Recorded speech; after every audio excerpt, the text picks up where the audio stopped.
ಮೈತ್ರಿ ಮಾರ್ಟಿಗೆ ಬಂದಿದ್ದೀವಿ.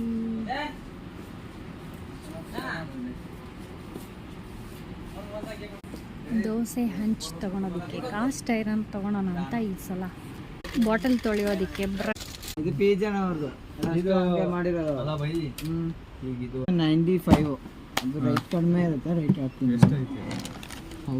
ಮಾಡಿದಿಲ್ಲ ಹೇಳ್ತೀನಿ, ಒಂದು 2-3 ದೋಸೆ ಫುಲ್ ಹೋಗ್ಬಿಡುತ್ತೆ. ಏನಂದ್ರೆ ಫಸ್ಟ್ ಟೈಮ್ ಅಲ್ವಾ, ಮತ್ತೆ ರೆಡಿ ಆಗಿಬಿಡುತ್ತೆ ಆ ಥರ. ಫಸ್ಟ್ ಯೂಸ್ ಮಾಡೋದು ಹೇಳ್ತೀನಿ.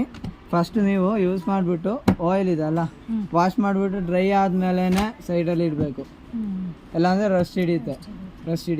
ಫುಲ್ ಡ್ರೈ ಆಗಬೇಕು, ಮತ್ತೆ ಸೈಡಲ್ಲಿ ಇಡ್ಬೇಕು. ನಾವು ಮತ್ತೆ ಯೂಸ್ ಮಾಡುವಾಗ ಆಯಿಲ್ ಹಾಕ್ಬಿಟ್ಟೆ ಯೂಸ್ ಮಾಡಬೇಕು. ಹಂಗಂದ್ರೆ ಫಸ್ಟ್ ಆಯಿಲ್ ಹಚ್ಚಬೇಕು, ಆನಿಯನ್ ಡ್ರೈ ಆಗೋವರೆಗೆ ಹೀಗೆ ಮೂವ್ ಮಾಡಬೇಕು. ಅದು ಫಸ್ಟ್ ಒಂದಿನ ಮಾಡಿದ್ರೆ, ಡೈಲಿ ಮಾಡಂಗಿಲ್ಲ. ಅದು ಒಂದಿನ ಮಾಡಿದ್ದೆ ಅವತ್ತು. ಬೇರೆ ಎಲ್ಲ ಮತ್ತೆ ಒಂದು ನೀರು ಹಾಕ್ಬಿಟ್ಟು, ಹೋಟೆಲ್ ಎಲ್ಲ ನೋಡಿದಲ್ಲ, ನೀರು ಹಾಕ್ಬಿಟ್ಟು ಆಯಿಲ್ ಹಾಕಿ ಯೂಸ್ ಮಾಡೋದು ಅದೇ ಅಷ್ಟೇ. ಅದು ಬಿಸಿ ನೋಡೋದು, ಬಿಸಿ ಆಗಿದೆ ಅಂತ ನೋಡ್ಬಿಟ್ಟು ಜಸ್ಟ್ ನೀರು ಹಾಕ್ಬಿಟ್ಟು ಫುಲ್ಲು ಇದು ಬಿಸಿ ಬಂದರೆ ಫುಲ್ ಇದಾಗ್ಬಿಡುತ್ತೆ, ಇದು ಬಂದ್ಬಿಡುತ್ತೆ. ಮತ್ತೆ ನೀವು ಆಯಿಲ್ ಹಾಕ್ಬಿಟ್ಟು ಯೂಸ್ ಮಾಡ್ಬೋದು ದೋಸೆ.